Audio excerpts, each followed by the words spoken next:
And we'd like now to just relax and take a deep breath.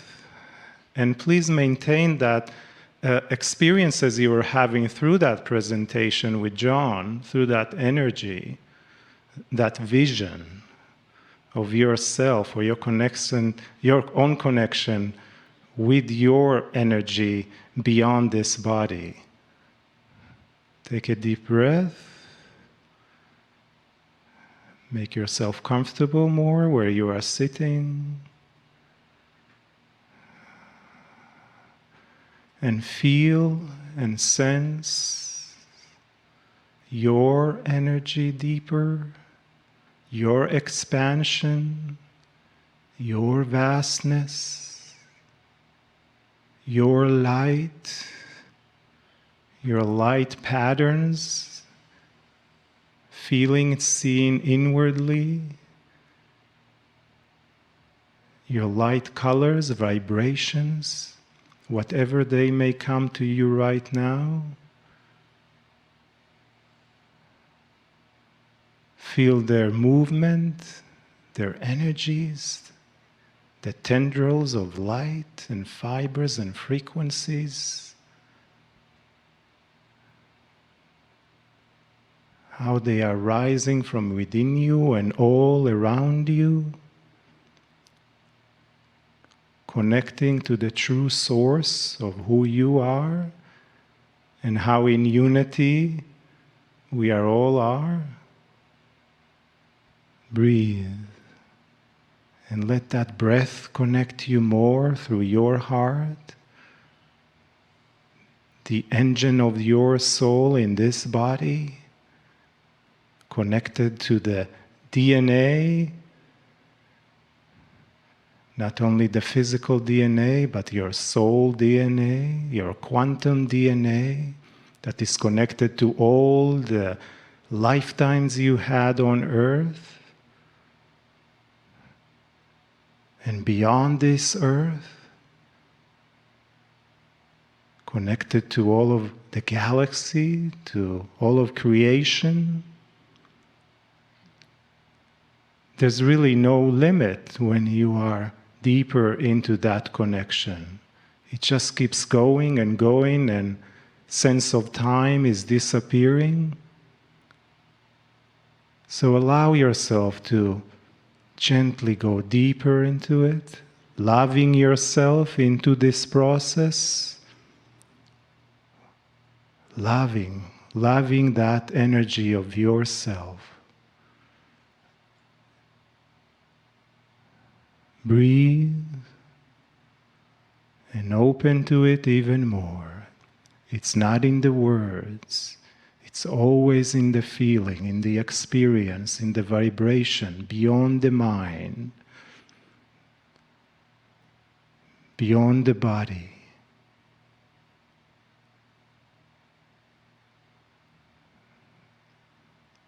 Open to it even more.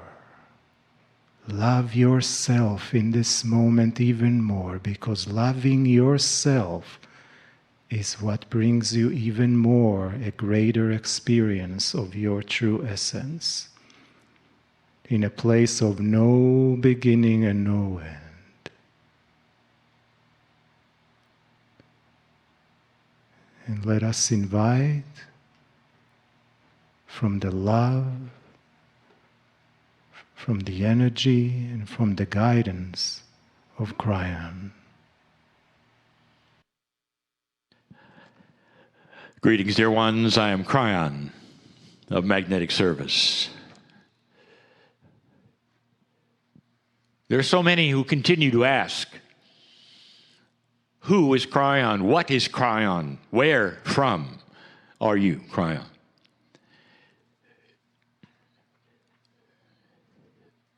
The best answer I can give through my partner at this time would just say beautiful, watchful, compassionate, benevolent energy from the creative source. You may even call it angelic, because that's what you have been taught that would represent. But the angel always stands apart from you, doesn't it? The angel is always coming from the sky. You fall on your nose. But this is different. And that's what I want to talk about. Just in these few moments. Again, I will broach this subject about the creative source, what it is within you. Before we begin, I have a request. If you've arrived at this place and you are watching and listening, you've probably done it on purpose. Even for those perhaps who have been brought to this place by another and are simply watching to see what the weird guy does, who is the channeler, even you. If you want to get something out of this message right now, besides an intellectual examination, why don't you visualize something with me? There are so many right now on this planet, including you, perhaps, who are in a mode that is anxious, perhaps fearful, worrying. You don't know exactly what is next. You don't know exactly what the system will bring, how fast the recovery might be, and how soon perhaps a vaccine, if you want to take it, is there or not. All of these things are unknown. You are in a position that we have actually described what's coming. Decisions that had to be made by the masses at some point in time altogether. And there are so many who would read my words of the past about those leaving the planet en masse and all of that and say, has to be a war, has to be a war. Welcome to the war. It isn't, but it has brought the planet to its knees where they're all looking at the same thing. What's next? What do we do? A time of reflection that is going to create solution. And it's going to be solutions in so many areas. You start at the top, solution with you. Solutions about one of the burning questions you might have is, what is your relationship to the creative source? Here's what I'm going to ask you to do. I want you to take, for instance, all of those worries, those subjects that you're thinking about, the things that keep you awake at night. I know who's watching. And wrap them up into a bundle, a physical bundle that you can see and visualize. And I want to put them to the side, all of you. That bundle is everything you're worried about, including all that which is the future, the next thing, what ifs. Wrap them up into a tight bundle. And then in your mind, I want you to put that bundle outside your house. Not inside where you live, but outside. You can put it anywhere outside. It doesn't have to be in the trash can. It can be out in the garden, in Gaia, wherever you want to put it. Visualize all of those things. And you are going to make a promise to the bundle. And the promise is this. It's only temporary, if I want it to be, but for the next few moments, I want to have that bundle not in me, not in my house, not next to me, not in my consciousness, but outside. And the promise you make to the bundle is you'll deal with it later. Because that bundle is going to kick and scream. I will tell you that right now. It's part of you. It's going to say, yes, but that's my intellect, and that's the thing that makes me plan for the future. I want you to take it and wrap it up and put it outside for the next 15 minutes. That's all. 15 minutes. And at the end of the 15, you can go get it. In your mind. You can get it and you can put it right back on yourself so you can continue fearing and worrying and all the anxiousness you have. If you wish to. It's your choice, dear ones. It's you. Wrap it up right now in your mind. Put it aside. There are those who say, if I wrap all that up, what's left? That's what we're going to talk about. What's left? What's left at this point in time is an open source that starts to think in a clearer fashion about what might be happening right now to you.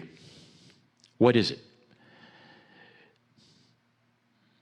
On the 13th of this month, my partner presented something called Made You Look. It was a presentation for almost an hour of a concept most are unfamiliar with. How much does God love you? Is the creative source, which you may call God or Spirit, is the creative source there, knowing your name, interested or not? Is it a power in the sky? Or is it something bigger and more personal? And he gave a metaphor at that time that I have given him before, that I have even given in channel. And the metaphor goes like this. Two parents in another kind of world have children. Those two parents are actually allied as one. We'll call them the creative source, the parents of the children. And when the children are of a certain age, very young, they're carried into another dimension, and there's a veil between the dimensions. And the children have free choice. And the free choice is this: find your parents or not. Are you getting this? This is the setup, dear ones, and that relationship between you and your children and the love that is there is mirrored in the relationship between the creative source and your very soul. With free choice, you are allowed to search for the Creator in your own way. In my partner's way, he presented times in his life when we were able to poke through the veil to make him look, to prod him into a realization there might be something bigger. Even before Kryon came into his life, he had things take place. Made you look, he said. He'll tell more of those stories, I'm sure. Now, in the process, do you see what is taking place? For instance, the parents watching their children in another dimension have an opportunity once in a while to make them look, to say, we're here if you want. If we're here if you want. We're here if you want. That's what's going on right now.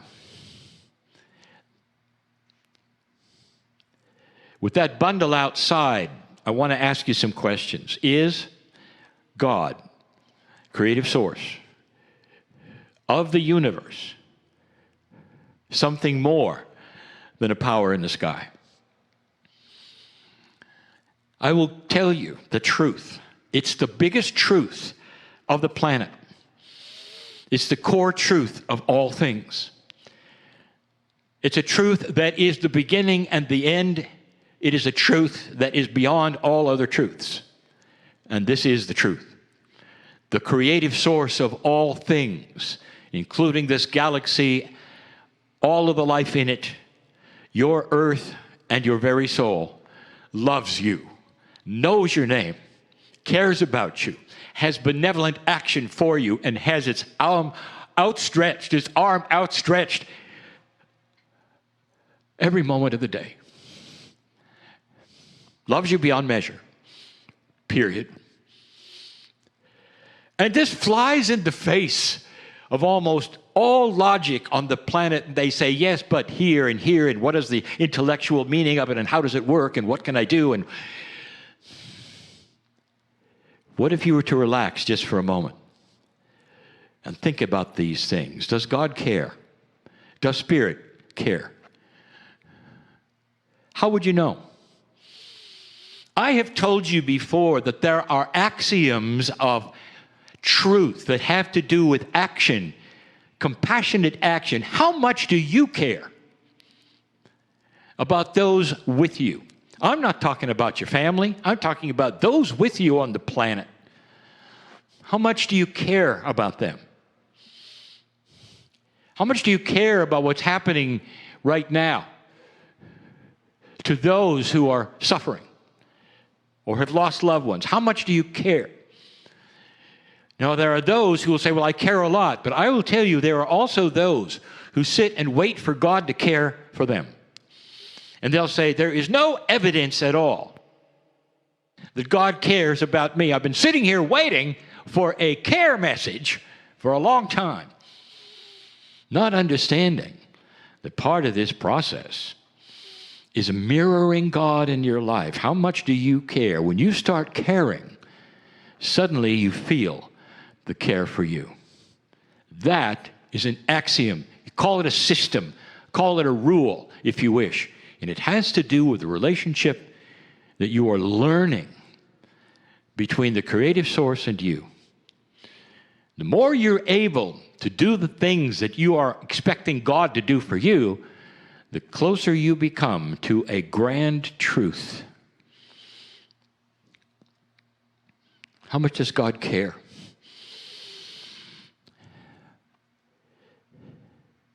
Is there communication possible with Spirit? There are those who will say, I've been waiting a long time to have you communicate me. Where is the poke? I want the poke. How much have you tried to communicate in a benevolent way to those around you? How much compassion have you been able to generate that is godlike for those around you? Have you been difficult? Or you have sat back perhaps and said, Dear Spirit, fill me with understanding and knowledge that might actually soften the ground. Right now, for instance, with that package outside, that's a good time to ask that. Is God real? We've said things before about what chases away the experience of the love of Spirit. If you follow the metaphor that I have given you, and the parents are on the other side of the veil, that is the Spirit, that is the God. What have you got that they're interested in? Have you thought about that? Why me? Why should the Creator care about me? Why? And this is where it gets good. Because almost every spiritual system on the planet believes in the afterlife. That means you have a soul. Don't define soul. Don't even try to define soul. Because you're going to be off base. So off base, you'll define it intellectually. You'll define it even spiritually. You'll get it wrong. You had no idea. A multi-dimensional vehicle, if you want to even call it, something you ride in on the planet, if you want to call it that. And what is it? This soul of yours is a piece of the Creator. Your children have your attributes. Part of you is in them, and you know it. You can see it in their template. You can see it in the engram of their thinking. How many of you parents realize that you've had children who are now following the things that you liked, and not because you told them to, it was natural, or look like you? Because what you gave to them was in the DNA. Have you ever heard the term, made in His image? That's not that you look like God, dear ones. The image that you're made in is love, compassion, caring, benevolence. That's the image. And it's all there. You don't have to search for it. If you put the package outside, you allow it to come out. What's that package? Oh, we'll talk about that in a moment. Your soul is part of the creative source, just like you are part of your parents' DNA. You have attributes of the Creator in you. God inside. How many times have you heard this? That's what you have. Of course the Creator has their arm outstretched, just like you would. If your children are in another dimension and you're saying, hey, look, look, feel the love, we can help you. We can tell you about the pitfalls that are coming. We can guide you in intuition, child. And so often the children will say, well, I don't even believe it. You know, there's no real evidence of it. I can't see it, therefore it isn't there. So I'll just go my own way. It doesn't make it any better, does it, that you are creating that little package we put outside called fear. The opposite of love is not hate, dear ones, it's fear. Fear will erase love completely, totally. So does anxiety. Totally. If you have those two attributes on a regular basis, of course you're not going to believe that there is God. You could be told, but you're not going to believe it because you're in fear. These two things alone, fear and anxiety, are one of the biggest things that will chase away your ability to see a caring God. You have that ability to wrap those up as a human being and put them somewhere else. Maybe outside. That is one of the attributes that we have been talking about, and those who work in this area have been talking about for years. The ability to take fear and anxiety and convert them, to reframe them into something that is not primary, and put them in the back seat. Oh, they're still there. That package you put outside, it's still there. It'll be there all your life. What you learn to do is to work with it. Keep it in a package. Let it be there. But you can always look at it and go, not today, not today. Because I'm going to feel that which gives me intuition about my soul and the Creator. The field doesn't work if you're in fear. The field, that which helps you and guides you and gives you intuition as to where to go and what to do, doesn't work when you're in fear and anxiety. And what about the big T word? What's the T word? I haven't told you yet. The T word. Training. How many of you have been trained that you're born dirty or that God doesn't care unless you do something? Then God cares suddenly. You're trained that you have to climb so many steps or go this way or that way in order to even have God look at you. Would you do that to your kids? Would you then put them in the other side of the veil, turn them loose, and say, okay, I want you all to know how awful you are.